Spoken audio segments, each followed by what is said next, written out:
So one of the things that we want to do is make sure that everybody in the organization can lead effectively. Right. So what are the things that we can do to help individuals and organizations lead effectively? One of the big things that we work with people to do is to be self-aware of how they're showing up and how they're contributing to what's going on. And that takes one heck of a lot of courage. You're going to hear messages as a leader. If you ask for feedback, you might hear messages that you find difficult to hear. And you need to be held in some care and compassion when you're hearing those difficult messages. So I think when we work with the individual, we work with the team, we bring spaces that are courageous, spaces that actually invite people to be caring with each other and to reach new highs. We call it summit spaces, but really to reach new highs together as they are honest with each other and deal frankly with the tough challenges that nobody has easy answers for. But if they can work in that sort of tension, they can actually figure it out together. So we help hold that tension, that space of tension, and we invite them into it so they learn how to hold that space for themselves when we're gone. Yeah. And our courage code is our value. So we both model it, but it's also what we know. For leaders to be effective, they have to work from their purpose and their values. They have to be clear about them and have a vision for what they want to be. So we bring that ability to, by modeling as well, the courage, compassion, authenticity, and collaboration. It's important when we invite people into these spaces that everyone be included. So that could mean the people that are just around the table of a team, but it could mean the voices that may not be heard in the organization are invited in as well. That could be frontline staff, it could be middle management staff. We're extremely interested these days to make sure that there is true equity and diversity in the voices that are heard, not just doing it to tick off a checklist, to be authentically engaging people and be courageous, again, to hear what people have to tell you about how we're showing up with the white privilege that we may bring, and with no malice intended perhaps, but with some impact and harm that's being done. So we want to invite people into some sort of a safe space to actually have that conversation, and it does take courage. Well, I know from a lot of my experience in the corporate world that many organizations like to claim that people are the most important thing, but that's not always the case. And the ones that really do value that need to make sure that they do listen to their people, and that their people are those that participate in what the organization does. Right. And it's not just saying it to have a value on a company corporate poster. Right. Well, it's interesting to say that. We were talking before we came here today about power and leadership. And in today's organizations, it's not power over people anymore, it's power with other people. And that takes the time and the conversations and the difficult conversations that you sometimes have to figure that out.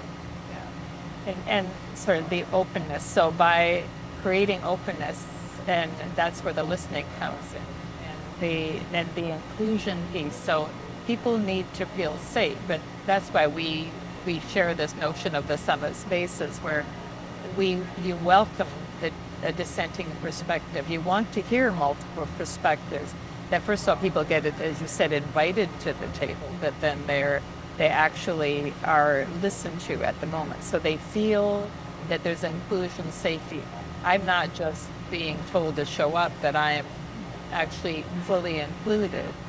And then there's an opportunity to learn, like, how do we make it safe for people in those spaces to ask questions and to be curious and to actually admit also to not knowing. So if the leader won't admit to not knowing, then other people are going to do the same. And that's why there's one of our colleagues who used to say, the higher somebody gets in the organizational structure, the more people lie to them. So what we really work with is people to really create that open dialogue, to create, we create this space, and then we help them learn how to create the spaces where people can be heard, where it's safe to be vulnerable, to speak up a dissenting opinion. But that actually takes time. just by declaring it, it doesn't work. And it's to your point, is if I say, well, this is safe to bring up, anything you want, and somebody brings a dissenting opinion, and then the boss later on goes late and talks to them and gives them heck for speaking up, that's going to shut everything down. So we work with teams to bring that to the surface and talk about it, and with individuals to help them see how might they be doing things or not doing things that are contributing to what they don't want. So there's a lot in what we talked about. Yeah. Practice Yeah. and learning. And one of the biggest things that leaders need today is to learn how they learn, and for the collective to learn how it learns. Because in these, again, back to the complexity piece, there's so much shifting all the time. If we can learn how we actually figure it out, we might be able to speed that process up. But as an individual, sometimes that means, seeing some things around our own behaviors that we have to learn about. That can be challenging. But it's still possible. And in fact, it's impossible if we don't. And I was thinking so often when people feel that they have an issue, that there's something not going right, they start to train people. They want to, if we add training or we send them to the course, that's going to fix everything. And it's not the training, there might be an opportunity for learning and education. And we do that too. We'll create a custom learning opportunity for people based on what their needs are. But the learning itself doesn't create the transformation.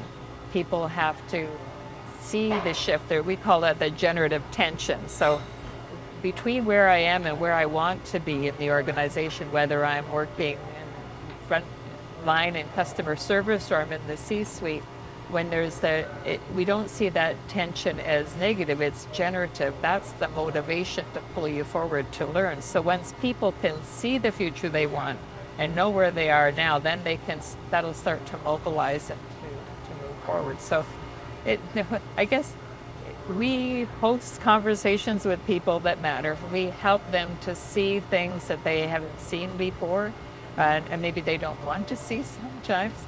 But what's interesting is a lot of clients have said to me, said to us that, you've helped me in my work, but you've helped me in my relationships at home. Because leaders, you should not be the different person at work than you at home. And if you are, it's a little bit of a schizophrenia sometimes, because people can't be two different people all the time. And we often talk to leaders to say, for everyone in the organizations, it's about becoming more of who you are.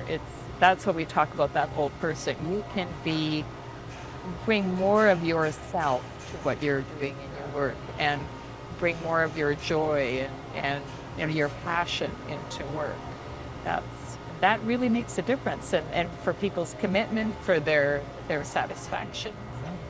Well, that's one of the reasons that I like the idea of summit spaces, is that it's not just about being safe, but it's about making progress. Yeah. Right? Yeah. So that's the idea of the summit, was that it's not just having a place where you can speak your mind, but it's that leads to something that is a material difference at work and at home too. Yeah. And you can see how you influence it. If you're part of the team that's involved with that conversation, you can see that it's made a difference. Yeah. And it's about helping people make the connections. Depending where people are in teams are in their level of development, they may not be able to say, oh, this change that happened here was because of something we or I contributed. And what leaders forget is they actually have to come back and make connections for people, because they often don't make them automatically. They maybe made the contribution 3 months ago, and suddenly there's a change, and they won't relate that back to their input or their influence in the situation. So there has to be constant feedback loops. There has to be constant opportunities for people to see this. You said this. This is what we could do. This is what we couldn't do. And now here's where we are. So it's engaging them in creating a flow of quality conversations that move them forward, and quality relationships.